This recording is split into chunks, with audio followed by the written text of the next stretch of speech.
Thanks for joining us. I'm Alex Bell, and this is To the Point. Wildfire outbreaks are synonymous with drought right here in California. And we know that the two create a vicious and deadly cycle. Native American tribes have worked with the land to lessen the effects for thousands of years, and one of those ways being planned cultural burns. But they haven't been allowed to practice them as often as they like because of federal laws.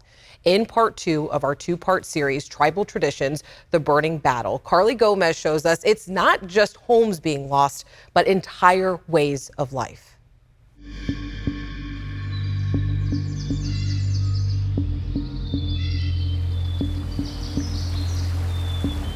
When fire burns through an area, it chews up the forest and destroys the trees and underbrush that holds all the dirt and rock in place. That happened about a week ago near a place called Happy Camp.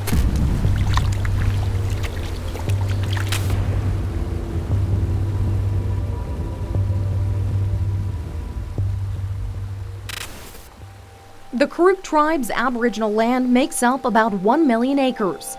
As wildfires roar through the Siskiyou and Klamath National Forests, tribal members are witnessing different ways of life from what they learned through their ancestors.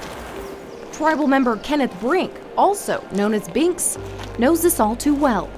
Yeah, I lived on the Klamath River and for 45 years. Other than going to school and I've lived here pretty much all my life. Being tribal, growing up as a ceremonial person, being involved with our traditional ways. People along the river would start burning their little piles because we knew fire was coming. We knew that we had to manage our land. We had to do fuels reductions. Binks has seen his fair share of fires, floods, and destruction. In California, the McKinney Fire is raging out of control. Just this year, the McKinney Fire experienced a major landslide after thunderstorms dumped heavy rain over a burn scar. The Klamath River didn't fare well. Friday I go out and I see thousands and thousands of dead fish. So it's like a big old plume moving through of zero oxygen and killing everything in its way. I mean, it's hard to say what lived and what didn't. Working with the U.S. Department of Natural Resources Fisheries Division, Binks saw it all firsthand. What hits home with those fish is that a lot of people will be like, oh, that's not a salmon, it's just a sucker, right? But they're very important. These fish are very old.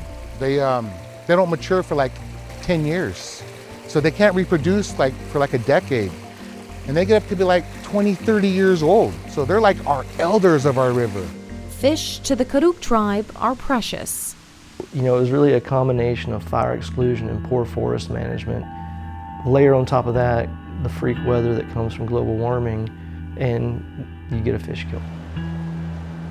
I've worked fisheries for 20 plus years now, and I fished all my life, and I've watched our tributaries dry up, our fish almost go extinct. Previously a firefighter and now working with fisheries, Binks says he's been on both sides of the aisle, and it all comes down to money over preservation. Now, it's not a gold rush, it's what I call a fire rush. So they see this timber burning, these mountain burnings, and they see dollar signs in their eyes. And I know this because, like you're saying, I was a firefighter. As a young firefighter, I thought, yes, the forest is burning, that's money. CAL FIRE says a state emergency fund is used to pay overtime in these big fires. Local agencies responding to these fires say they get 1.5 times their pay on top of their normal hours. Inappropriate things get done with the land because we've seen that for the past 150 years.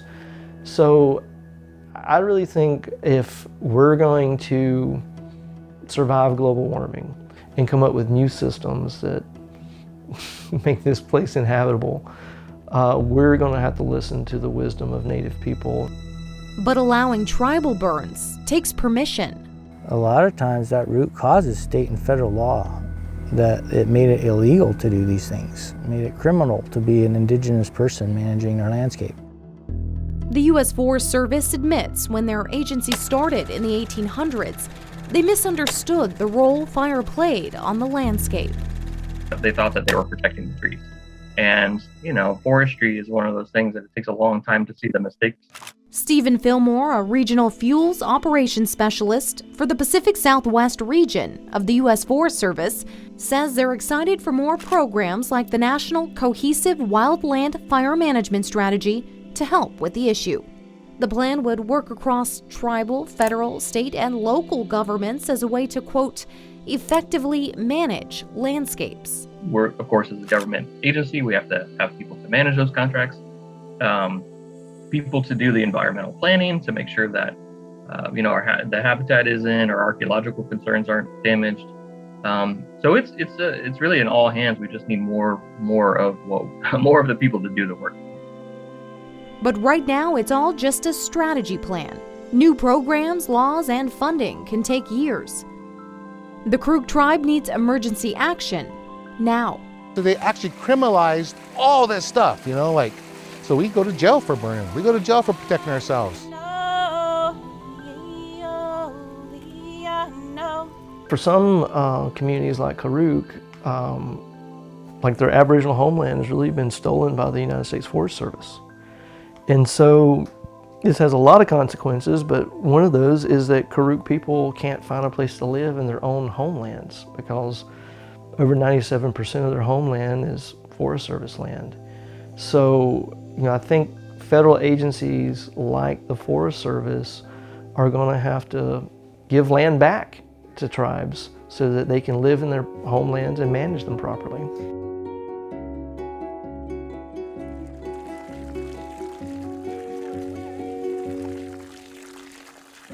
Erin Hillman and her family are picking up the pieces of their lives and, with insurance, are fortunate enough to rebuild. I raised my children in this house. They grew up here, they went to their first days of high school here, they had their graduation parties, their proms. This is my home. It's taken 2 years to build, but this time they're taking further precautions. The actual siding is a fire-resistant siding, and there will be another layer of some wrap, and then there will be some sheeting under that. During our interview, a burn patch could be seen in the yard. Is that a fire? Yeah, that was, I thought that maybe somebody threw a cigarette out or something. That scared the heck out of me yesterday. Right there. Just goes to show how incredibly fast a small area of grass can burn with very little fuel. And what would make me feel comfortable would be if we had a 2 to 3 mile wide barrier around our communities of just clean, clear, treated forest, right? But the history and precious heirlooms her family owned for generations will never be returned. From tribal member to tribal member's home, there are all these things that were passed down over, generations that we don't have. Photographs, documentation of people that are no longer with us, baskets, regalia. Just the losses are heartbreaking. As the Karuk have witnessed, just about everything has a cause and effect. Traditionally, as a Karuk person, we know that management has to be done for everything. It cannot be just timber, it cannot be just fire, and it cannot just be fish. Now the phrase, "it takes a village," is hitting even closer to home. Pikyawish, it means to fix the world. Not fix my tribe or fix me or just fix just our place, but we know that the world rotates on a harmonious balance, on an axis. So when things are bad here, they're bad on the other side too. And that's how the world works. So we pray for the whole world in our ceremonies.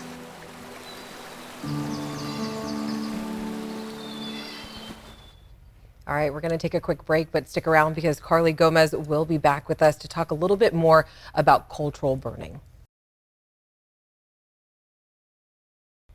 Welcome back. Before the break, we saw part 2 of our series, Tribal Traditions, The Burning Battle. Main takeaway, the effects of wildfires would not have been as severe if the Karuk tribe was able to continue to practice their cultural burns. So, Carly, I do want to ask you, how many burns do they get to do now, at least? Yeah, they strive for an annual to biannual burning, and, that's a part of a training program they have going. Now, a Stanford research paper does show that they have been able to do about 5 to 7, about average per year, but really just depends on the drought conditions. If the U.S. Forest Service says it's better this year than it is in previous years, then they may be able to burn a little bit more. And how many burns ideally would they like to do? Yeah, I mean, they've done as many as 15 to up to 30 traditionally past and thousands of years back. That's how many they're used to doing or knowing that they've done is about 30 a year. And I do want to ask you, after seeing all that video, what does the Klamath River look like now? Yeah. Has it recovered at all? It has recovered. I stood there. I mean, the smell, it was so bad. Overwhelming? I mean, it was one of those things you can smell the rot happening. And now we've noticed that it has actually started to clear up. The murkiness is looking better. You know, obviously there's less fish right now, but they're hoping there's going to be more population growth by the spring. All right, Carly, thank you. We appreciate it. If you missed anything, of course, you can always catch it on our YouTube. All right, coming up after the break, student test scores have taken a major downturn across the country. So after the break, we're meeting some local tutors who are changing grades and changing lives. And we've also got a lot more news coming your way tonight on our ABC 10 Plus app on Amazon Fire and Roku. We'll be right back.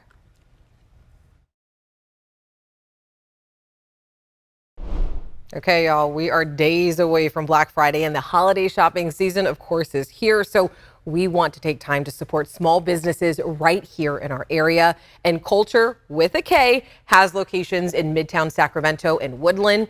It's a Mexican-owned store that carries products like stickers and coffee mugs and trinkets from all local makers. But it's most known for its Mexican imports that are hard to come by. We did travel to Mexico often, probably 2 or 3 times a year, you know, knowing some of the products and seeing that we can get it, that it was available to us. We just thought it was a good opportunity, especially in the downtown area. There's nothing like that. The store is offering 50% off on their large framed artworks on Friday and Saturday. You can learn more about Culture and other small businesses you can support at abc10.com/raceandculture.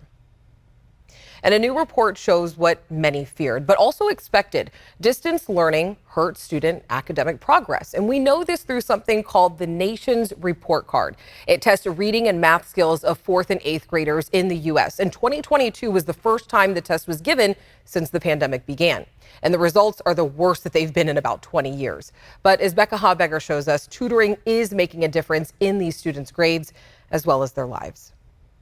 I'm a procrastinator. Saxton Rogers is a 10th grader at Laguna Creek High School in Elk Grove. He says distance learning was hard for him. Before distance learning, I was doing good in school and I really wasn't struggling in anything. And then once pandemic hit, I think it messed me up. I got really lazy and I was starting turning assignments late and stuff, and it was affecting my grades. Hey, Saxton. He's one of the students Jacob Wico is tutoring. Over the summer, I was able to help him pass a class that he, had failed the previous year. I helped him go from a low D all the way up to an A in both of his classes in the summer. Just through working with him, he's made excellent progress. He just helps me strive for greatness. I feel like he wants the best for me. Wico is contracted by the nonprofit Impact SAC, which works to empower young people. Youth have been struggling, especially after COVID and distance learning. So we really believe that connecting people to education and knowledge is really important for them to succeed. For nearly 2 years now, Impact SAC has provided free tutoring to dozens of students as Wico is paid with grant money. Having a tutor is something that might not be financially available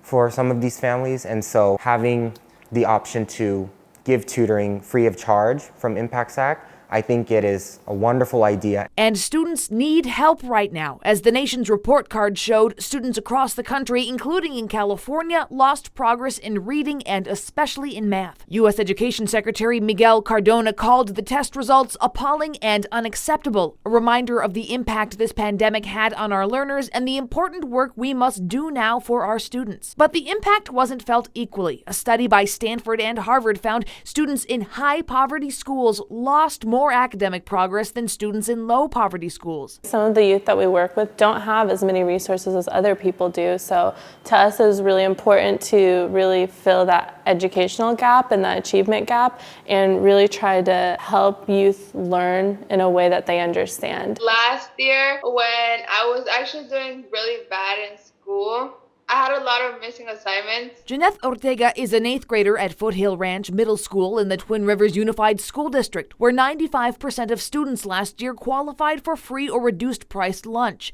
She says distance learning actually helped her focus, but her grades were struggling and she knew she needed help, which is when she connected with Impact SAC and WECO. Your mom told me you've been seeing great improvements in math, and I wanted to directly tell you face to face I'm proud of you and the progress we've made together. Studies show tutoring can improve students' academics and personal lives, and Ortega can tell you that firsthand. Since then, I've been actually getting on track to having A's and B's. So students shouldn't be scared or to ask for help because everyone at some point needs help of someone. As for Rogers, he credits WECO for turning failing grades into good grades. Last year around this time I had like 2 F's. Now like this whole school year so far, I haven't had any bad grades. My grades were good. Don't be afraid to ask for help if you need it.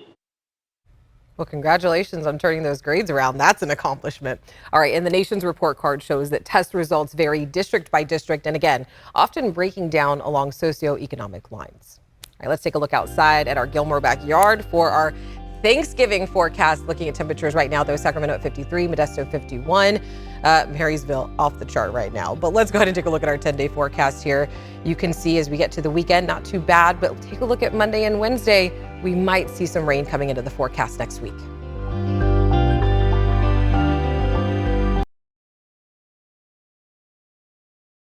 There is still time to donate to ABC 10's 3rd annual Stand Against Hunger campaign. And because of your generosity, we've already raised enough money to provide more than 500,000 meals.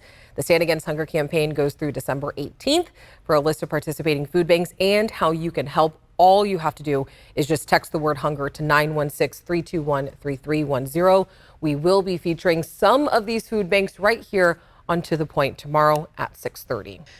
All right, most of the time when we talk about going to the airport here on the news, it's about parking and travel delays, all the moments that we really all dread. But yesterday, myself and one of our photojournalists, Vanessa Bizzuto, sat at the airport for just a few hours to see what it was really like during holiday travel. And I want to give you a warning, you might want to grab the tissues.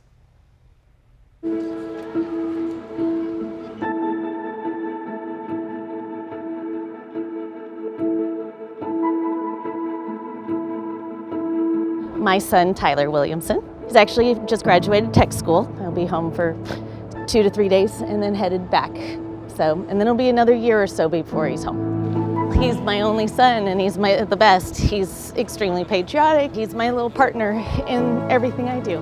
And I miss him very much.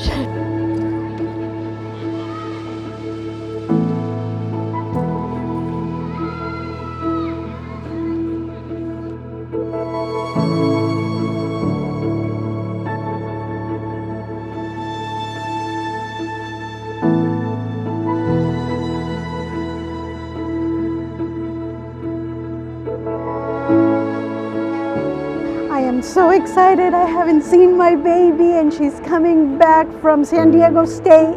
I've been here for about an hour waiting for her patiently. I can't wait to see her.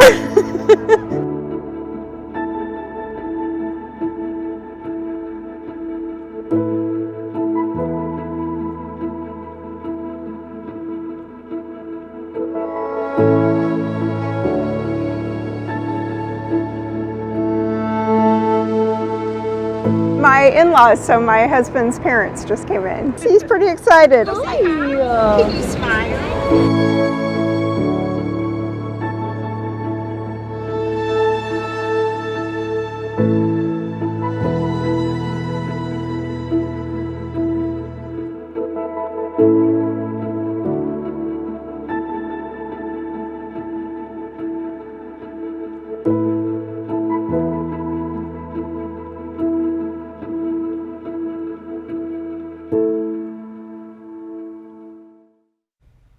Now that is what the holidays are about. There were a lot of tears shed yesterday seeing all those families come together. Just absolutely beautiful. Now, those are the happy moments of Thanksgiving, but we all know that things can get stressful and you might need to impress the in-laws or cook for like 20 people. So if you do run into any trouble, cooking a turkey, the lovely people at Butterball are standing by to help. Yes, you can still call that Butterball Talk Turkey line. The number is on your screen right now. They're open until 4 p.m. So if you have any questions tomorrow about thawing, stuffing, brining, or marinating your turkey, give them a call. Have a great day. We'll see you tomorrow.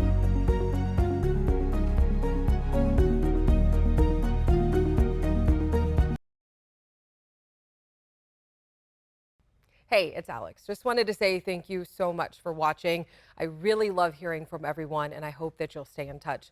Reach out to me on Facebook at Alex Bell TV, or you can email me at tothepoint@abc10.com, or you can even send me a text message at 916-321-3310.